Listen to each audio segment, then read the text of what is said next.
Sharks, क्या आप जानते हैं कोई भी तेल जब बहुत लंबे समय तक तला जाता है तो उसके अंदर जो कार्बन चेन होती है वो ब्रेक हो जाती है और वो कन्वर्ट होती है अनसैचुरेटेड फैटी एसिड्स के अंदर। ये अनसैचुरेटेड फैटी एसिड्स हमारी आर्टरीज में जाते हैं और उससे अल्जाइमर, पार्किंसन, कैंसर और हार्ट अटैक जैसी घातक बीमारियां होती हैं। इंडिया में हर साल 300 करोड़ लीटर से ज्यादा जला हुआ तेल निकलता है और एज पर FSSAI 60% से ज्यादा तेल दोबारा हमारी फूड प्लेट में आ जाता है। फिर ये तेल जाएगा तो जाएगा कहाँ? हमारे पास। नमस्कार शार्क, मैं सुशील वैष्णव। और मैं कीर्ति वैष्णव, राजस्थान के एक छोटे से शहर बूंदी से आई हूँ। इकोइल एक सोशल एंटरप्राइजेज है। हम सभी फूड आउटलेट से यूज कुकिंग ऑयल कलेक्ट करते हैं और उसे बायोडीजल में कन्वर्ट करते हैं। बायोडीजल रेगुलर फ्यूल से 70% लोअर कार्बन इमिट करता है, उसमें सल्फर भी नहीं होता और ये कन्वेंशनल डीजल का डायरेक्ट रिप्लेसमेंट है। कोई भी रेस्टोरेंट या इंडिविजुअल हमारे मोबाइल एप्लीकेशन पे आके कलेक्शन की रिक्वेस्ट प्लेस कर सकता है। कलेक्शन की रिक्वेस्ट से लेके फुलफिलमेंट तक 100% ट्रेसेबिलिटी उसको हमारे मोबाइल ऐप पे मिल जाएगी। इस तरह से हम लोग ट्रेसेबल लिक्विड रिवर्स लॉजिस्टिक बना रहे हैं। इकोइल ने अभी तक 75 लाख लीटर ऑयल कलेक्ट किया है, 1.6 करोड़ CO2 सेव किया है, जो 8 लाख पेड़ लगाने के बराबर है। शार्क्स, हमारा विजन है जले हुए तेल से एरोप्लेन उड़ाना, मतलब बायोफ्यूल को एविएशन इंडस्ट्री में लेके जाना। और इस मुहिम को पूरा करने के लिए हमारी आप लोगों से आस्क है 1 करोड़ रुपए अगेंस्ट 1.25% ऑफ इक्विटी। तो आइए शार्क, हम तेल का तेल करते हैं और एनर्जी की energy. Sushil ji and Kirti ji, yes sir. Welcome to Shark Tank India thank you so much. Ecopreneur special. कौन से गांव से बताया आपने? राजस्थान के कोटा के पास में एक छोटा सा टाउन है बूंदी। तो आप वहीं पे पले बड़े? 12th क्लास तक मैं गवर्नमेंट स्कूल वहीं पे पढ़ाई किया है। और कीर्ति झालावाड़ एक शहर है जो कि कोटा के पास, कोटा से 80 किलोमीटर झालावाड़ है और 30 किलोमीटर बूंदी है। तो लकीली हम नियर बाय 100 किलोमीटर के दायरे में हमारी शादी हो गई। अरे वाह, क्या बात है। तो आपकी हिस्ट्री बताइए। मैं बेसिकली फूड टेक्नोलॉजिस्ट हूँ। फूड टेक्नोलॉजी में काम करने के बाद फिर मैंने जॉब किया companies like Cadbury's, Nestle, Dalmia, Perfetti, इन सब कंपनीज के साथ मैंने काम किया। डिपार्टमेंट्स नहीं सर, मैं शुरुआत में MBA से पहले मैं प्रोडक्शन लाइन और क्वालिटी लाइंस देखता था। 4 साल तक मैंने काम किया, फिर मैंने जॉब छोड़ के फिर दोबारा MBA करने गया। सिम्बियोसिस से मैंने MBA किया और फिर दोबारा फिर मैंने नेस्ले में साथ में ज्वाइन किया और फिर उसके बाद कॉनेग्रा एंड फिर उसके बाद then I got an opportunity कि हम लोग इंडिया से बाहर दुबई में जॉब करने का मौका मिला। Supply chain was one of my domain. जो लास्ट पोजीशन जहाँ से मैंने छोड़ा था, I was like supply chain director for a big conglomerate. Kirti ji, आपकी क्या कहानी है? तो I was the first person जो कि हमारे छोटे से टाउन से बाहर, झालावाड़ से बाहर निकली थी। तो पढ़ने के लिए जैसे तैसे उन्होंने इंजीनियरिंग के लिए मुझे जोधपुर भेजा। मैंने वहाँ से MBM कॉलेज से इंजीनियरिंग किया इलेक्ट्रॉनिक्स एंड कम्युनिकेशन में। फिर उसके बाद मेरा मुंबई में यहाँ पे धीरू भाई अंबानी सिटी में जॉब लगा। वहाँ पे मैंने 3 साल जॉब किया है। वहीं पे हम दोनों मिले, हमारी शादी हो गई। फिर दुबई चले गए। मुझे वहाँ पे दुबई में जॉब मिला as a supply chain executive. Great work experience. आपके दोनों का वर्क एक्सपीरियंस काफी अच्छा रहा है। तो ये Ecoil, nice name by the way, I like it. Thank you. ये कैसे आपने शुरू किया? ये कैसे आपके जहन में आया? समझते हैं इसकी हिस्ट्री थोड़ी।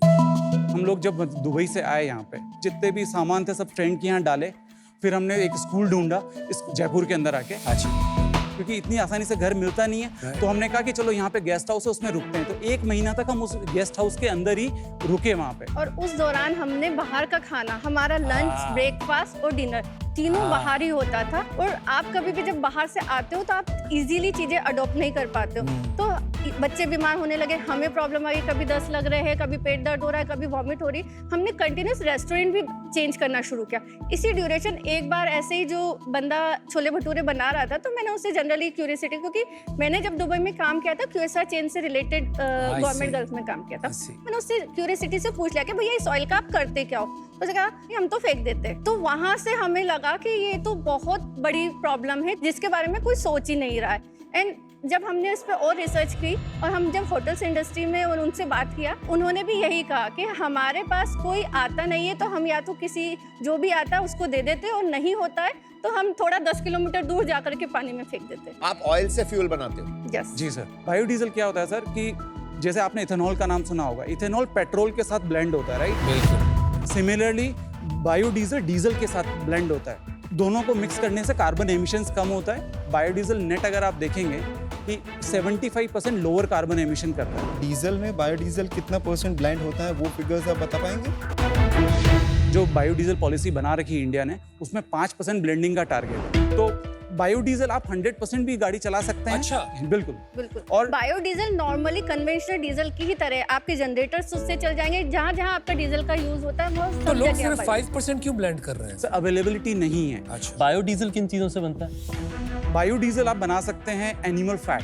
या फिर इंडिया में बहुत बड़ा, India is one of the biggest exporter of the meat, तो वहाँ से जो टैलो निकलता है तो वो टैलो से आप बायोडीजल बना सकते हैं।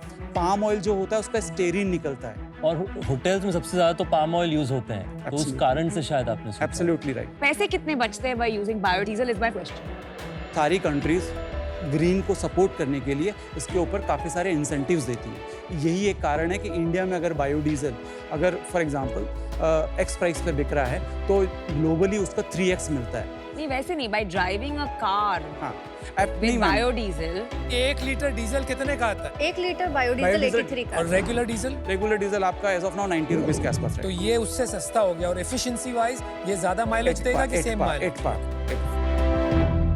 हमने सबने सीएनजी सुन लिया, इलेक्ट्रिक से चल रहा है, डीजल से चल रही है और पेट्रोल से चल रही है। हमने कभी ये नहीं सुना कि बायोडीजल डलवा लो अपनी गाड़ी में, या बायोडीजल के पंप खुल रहे हैं, या बायोडीजल एक बहुत बड़ा आविष्कार होने वाला है। हमारे यहाँ नहीं आया है बायोडीजल, पर इसका मतलब नहीं कि पूरी दुनिया में नहीं आया है। बाहर यूरोप में सभी जगह चल रहा है, इवन बायोडीजल से एरोप्लेन भी उड़ रहे हैं उनके यहाँ पे। आप कह रहे हो सप्लाई प्रॉब्लम है, डिमांड और प्रॉब्लम सर, नहीं। डिमांड तो ऑब्वियसली ऑयल की रहेगी ट्रांसपोर्ट में और जहाँ जहाँ जरूरत होती और है। उसी प्रॉब्लम को हम सॉल्व कर रहे हैं। आप क्यों कर रहे हो, कोई और क्यों नहीं कर रहा?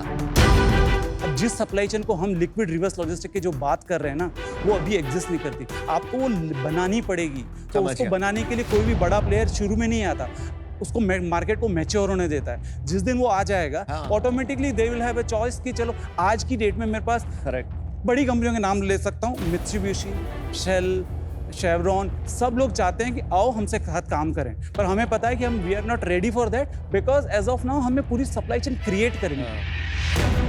आपकी क्या स्पेशलाइजेशन है आपके कंपनी की, जो मार्केट में दूसरी कंपनी से सबसे बेहतर है बायोडीजल कंपनीज में, जिस कारण से आप सबसे बेहतर तरीके से पाम ऑयल को बायोडीजल में कन्वर्ट कर पा रहे हैं?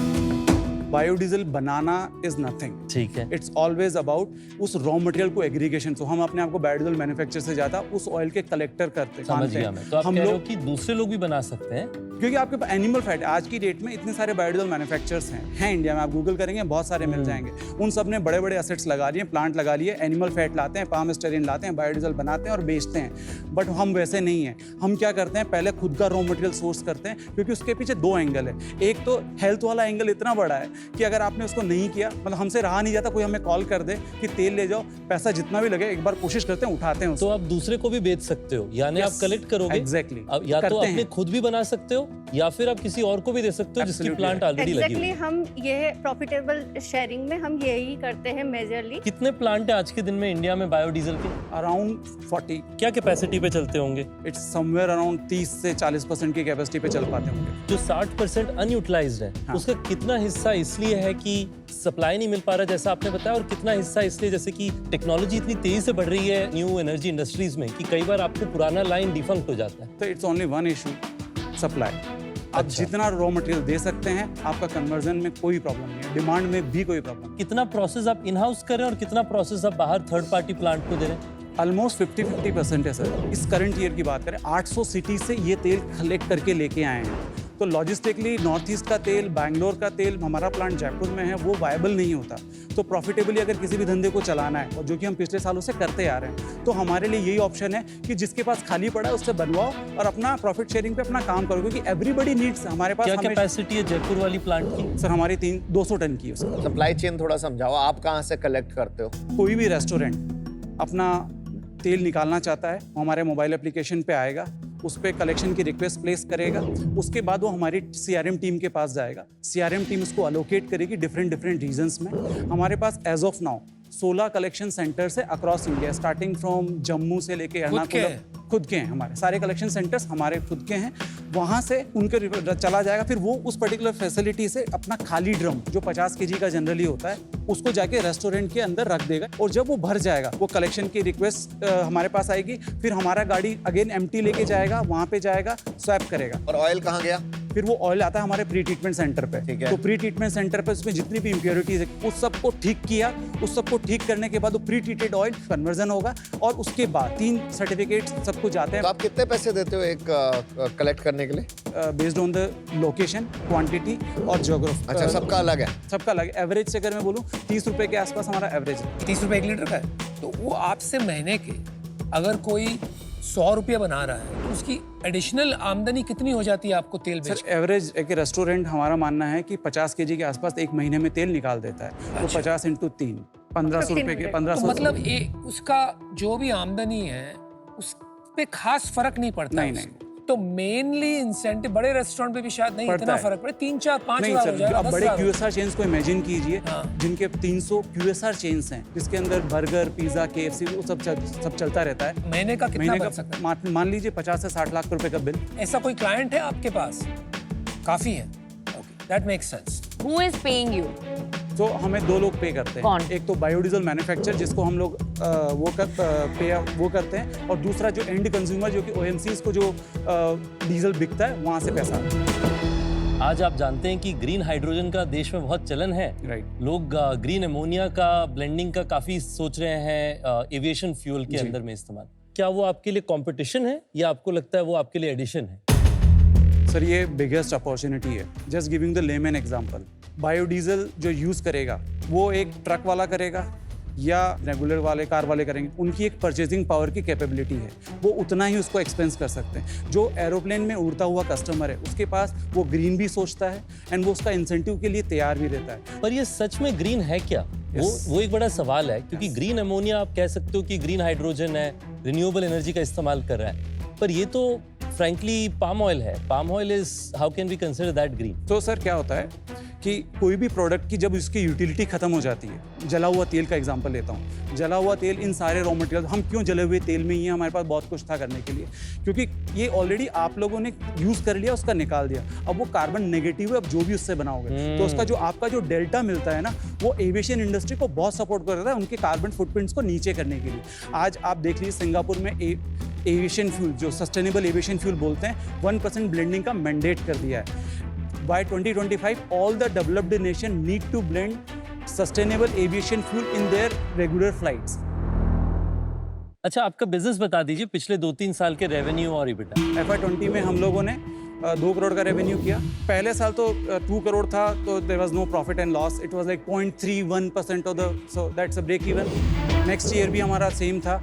हम लोगों ने 2.5 की, दोनों कोविड ईयर से रिमेंबर। Okay, no तो problem. हम लोगों ने 3.31 उस तरह का हमारा रहा। फिर उसके बाद हम लोगों ने 3.5 करोड़ किया जैसे ही कोविड थोड़ा हटा। उस टाइम पे हम लोगों ने कुछ 6-7 लाख रुपए का प्रॉफिट बनाया। फिर उसके बाद हम लोगों ने डबल किया हमारा रेवेन्यू 8 करोड़ पे। 8 करोड़ के टाइम हम लोगों ने 23 लाख का प्रॉफिट बनाया। Not bad. फिर हमने उसको डबल किया 17 करोड़ पे। 17 करोड़ पे हम लोगों ने 12 लाख का हमने प्रॉफिट बनाया। अभी हम लोगों ने ऑलरेडी 16 करोड़ का रेवेन्यू कर चुके हैं। क्या प्रोजेक्शन है फुल ईयर का? सर इस साल हम लोग 26 से 30 करोड़ के आसपास करेंगे। प्रॉफिट इस साल नहीं किया ऑनेस्टली सर, इसलिए नहीं किया, हम लोगों ने लास्ट ईयर चेन्नई एंजल से पैसा उठाया था। पिछले साल हम लोगों ने लगभग 9 हाउस कलेक्शन हब्स थे, इस साल हमारे पास 16 हब्स है। पिछले साल हम लोगों ने 450 सिटीज़ की थी, इस साल हम 800 सिटीज़ कर रहे हैं। तो हम लोगों ने बेसिकली कॉन्स्टेंट ग्रोथ लिया है, इसलिए अभी as of now we are negative. इस पर्टिकुलर फाइनेंशियल नवंबर में ऑल तो 12-13 लाख का प्रॉफिट बनाया, that is not but significant. ये कहाँ जा रहा है बिजनेस? कितना बड़ा हो सकता है? कितना पैसा कमा सकते हो? क्या करना चाहते हो? सर इस पर्टिकुलर इंडस्ट्री की अगर बात करते हैं तो ये टोटल 5 बिलियन की इंडस्ट्री है। आप अपनी बात। हम हमारी बात करते हैं तो हमें लगता है कि अगले 5 साल के अंदर समवेयर अराउंड हम लोग 700-800 करोड़ का बिजनेस बना लेंगे। और कितने पैसे बनाओ? सर हमारा on an average best case scenario में 15% का नेट मार्जिन रहता है, ग्रॉस मार्जिन हमारा 35 से 40% के आसपास रहता है। या शार्क से क्या चाहते हो? सर हम चाहते हैं आप सभी आएँ और इंडिया में जितना भी तेल है ना उस सबको निकालें, उसको एनर्जी में कन्वर्ट करें। चेन्नई एंजल से कितना पैसा उठाया, क्या वैल्यूएशन? चेन्नई एंजल से हमने 2.2 करोड़ लिया था और उसके अंदर हमारा रेवेन्यू बेस्ड स्लैब था कि हम इतना करोड़ का रेवेन्यू करेंगे तो इतना % हमारा वैल्यूएशन मिला है, जो अभी कन्वर्ट हो चुका है। 40 करोड़ की वैल्यूएशन पे हमने चेन्नई एंजल से कन्वर्जन तो किया। 5% मोटा मोटी आपने दिया। आपने सिर्फ एक ही राउंड रेस किया हुआ है और कोई राउंड नहीं रेस किया? 4 करोड़ के आसपास का पैसा उठा चुके हैं। कुछ 2 एंजल इन्वेस्टर्स थे यूके बेस्ड, उन्होंने पहले 50 लाख डाला, फिर 2 साल बाद दोबारा 60 लाख और डाला उन्होंने। उसके बाद हम लोगों ने चेन्नई एंजल से लिया। हम लोगों को चूंकि एक सोशल कॉज कर रहे हैं, बहुत ज़्यादा इम्पैक्ट क्रिएट कर रहे हैं, हम लोगों को लगभग करोड़ के आसपास की ग्रांट्स भी मिली है international. On top of the fund raise, तो टोटल आप लोग के पास कितनी ओनरशिप है? I work for her, she hold 60 60.5। आपके पास 15.29, 10% ESOPs है। काफ़ी लोग हैं, रिलायंस है, SR है, बाकी भी कंपनीज है। तो ये लोगों ने अभी तक इसका प्रोडक्शन शुरू क्यों नहीं करा? अगर आप कह रहे हैं कि भाई ये इतना बड़ा मार्केट है, आगे जाके इतना बड़ा होने वाला है, बड़ा प्लेयर तब आता है जब मार्केट मैच्योर हो जाता है, then they take the pie of it. Shell आज हमारे साथ 4.95% इक्विटी पे बैठा है। There must be some reasons behind it. Shell का आपके पास 4.9% इक्विटी है। यस। आपने तो कहा चेन्नई एंजल्स है। सर कैप टेबल पूरी नहीं बताई है, व्हाई नॉट? बता आपसे रहे थे। पूछा था ना क्या फंडिंग? 60.50 मेरी है, 15.29 सुशील की है, 1.37 AIC बनस्थली एक इंक्यूबेशन सेंटर है उनकी है। फिर हमारे यूके बेस्ड एंजल इन्वेस्टर्स है, उनकी 3.77 है। उसके बाद शेल इंडिया की 4.98। शेल इंडिया ने कब किया था ये सर राउंड? 2021 में हम लोगों ने एक इंक्यूबेशन, उनका एक प्रोग्राम होता है शेल E4 करके, जिसके अंदर वो जो टॉप इंडिया के 4 पिक करते हैं जो कि ग्रीन से रिलेटेड है, उसके अंदर हमने इक्विटी दिया। I think there's a big problem in scaling. I'll give you one example. Japan Airlines अभी carbon offset आपको पता है ना? Lot of people उनका preference है कि carbon offset करे versus e-fuel because e-fuel is more expensive than running on regular fuel and doing a carbon offset. Carbon offsetting का मतलब है कि अपनी कार्बन एमिशंस को कम करना by supporting eco friendly projects, जैसे प्लांट लगाना या रिन्यूएबल एनर्जी। इससे हमें ग्लोबल वार्मिंग कम करने में और एनवायरनमेंट को प्रोटेक्ट करने में बहुत मदद मिलती है। तो आपके केस में bio diesel because of the supply issues, because सिर्फ 40 मैन्युफैक्चरर्स है, अभी जितना प्रपोर्शन बढ़ाते जाएंगे overall diesel will become more expensive and the airlines will prefer carbon offset to expensive diesel. ये मेरा थीसिस है and that's the reason I am out. Another 5, 10, 15 years, everything will be electric. Aviation, I don't know what is happening. Aviation में भी changes आ रहे हैं। एक ये problem है कि ये कैसे biodiesel will become like the next big thing. I don't know. Second, आप इसको अभी सीड कर रहे हो फॉर द बिग गाइस। अगर ये मेन स्ट्रीम बनाना तो इन लोगों के लिए इंफ्रास्ट्रक्चर खड़ा करना, इसको टेक करना, इसको ऊपर घुसना, इसको नेक्स्ट लेवल पे लेके जाना will be faster than what you can even imagine. हमारे इतने 1 करोड़ 1.5 करोड़ से कुछ नहीं होगा। और these reasons I will be out this time, but I wish you all the best. मुझे लगता है एनर्जी इंडस्ट्री में जब भी कोई नया सेगमेंट आता है, वो शुरू में छोटा इंडस्ट्री होता है बट वो बहुत तेजी से बड़ा हो जाता है। तो मुझे लगता है आप जो कलेक्शन वाला काम कर रहे हैं, it will be small enough for the very big guys and it will be big enough for me as an investor. तो मुझे वो सेगमेंट ठीक लगता है। मेरा आपके लिए ऑफर है, 50 लाख रुपए हम आपको इक्विटी पे देंगे। लगभग जो आपके पिछले राउंड का वैल्यूएशन था उसी के आसपास पे 1.6% ऑफ इक्विटी के अगेंस्ट, और उसके साथ साथ हम आपको 50 लाख डेट पे देंगे फॉर 9% डेट इंटरेस्ट 3 साल के टाइम पीरियड के लिए। क्रेडिट लाइन है, जब आपको चाहिए हो आप ड्रॉ डाउन कर सकते हैं। बहुत इंप्रेसिव हो आप लोग। तो आपका उद्देश्य भी बहुत अच्छा है। अल्टीमेटली आप क्या बिल्ड कर रहे हैं? It's a supply chain business, ये तेल का बिजनेस ही नहीं है। सो फैंटास्टिक वर्क, आपने सही दिशा पकड़ी। For me the problem is, मैं इसको मेरी भाषा में सैंडविच्ड बिजनेस कहता हूं। आपके ऊपर प्रेशर है दोनों तरफ से, फ्रॉम टॉप जिनको आप बेचते हो और OMC companies which are government control, और वहां पर प्राइसिंग प्रेशर हमेशा रहेगा, उसका कोई उपाय नहीं। And you don't have any IP ताकि आप वो प्राइसिंग प्रेशर हटा सके। बॉटम में जो आपके सप्लायर्स हैं, at least now, are the small outlets, उनका कईयों का पैसा बनेगा, कईयों का नहीं बनेगा, it is not that important from there. तो वो भी प्रेशर बना रहेगा। तो आप काफी चीज बीच में सैंडविच है। जहां तक एविएशन का सवाल है, I think that's an exciting opportunity, लेकिन वो अभी तक अनप्रूवन है, and that's why it's no from your perspective. तो उस वजह से I am gonna have to be out. So good luck guys, अच्छा काम करो। सस्टेनेबिलिटी के लिए आप काम कर रहे हैं, पहले तो ये अच्छी चीज़ है और ज़रूरत है लोगों को ये सारी चीज़ों की। ओके, और मैं भी इसी बिजनेस में हूँ और मैं चाहता हूँ कि आगे जाके हम लोग साथ मिलके इंडिया के लिए एक सस्टेनेबल फ्यूचर बना पाए। ओके, तो इसी वजह से मैं सेम ऑफर में रितेश भाई के साथ ज्वाइन हूँ। चूंकि हम लोगों ने 50 करोड़ की वैल्यूएशन में अभी जस्ट फंड उठाया है, तो उसको नीचे ले जाने से काफी सारी चीजें ट्रिगर हो सकती है। उस पे उससे 50 करोड़ के नीचे की वैल्यूएशन पे नहीं आएंगे। कितना पैसा चाहिए? आपका काउंटर क्या है? 50 करोड़ की वैल्यूएशन पे 1 करोड़ का 2%। मुझे लगता है कि वो 10 करोड़ की वैल्यूएशन में कोई बहुत ज्यादा डिफरेंस होगा नहीं। जो आपके ट्रिगर्स के कंसर्न है, अगर वही आपका सिंगुलर इशू है, तो हम लोग दो चीजों में इस डील को डिवाइड कर सकते हैं। 50 लाख रुपया 1% के लिए, उसके साथ साथ हम लोग 0.6% एडवाइजरी लेंगे। इससे आ गया पहला 50 लाख रुपया। दूसरा 50 लाख रुपया हम लोग आपको 9% के इंटरेस्ट 3 साल की क्रेडिट लाइन देंगे।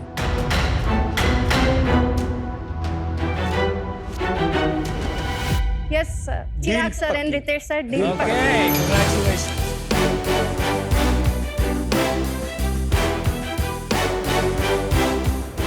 Let's make a sustainable future together. Definitely हमारा one of the favourite shark थे रितेश, वो हमारे साथ आए हैं, और चिराग जो कि ऑलरेडी सस्टेनेबिलिटी में।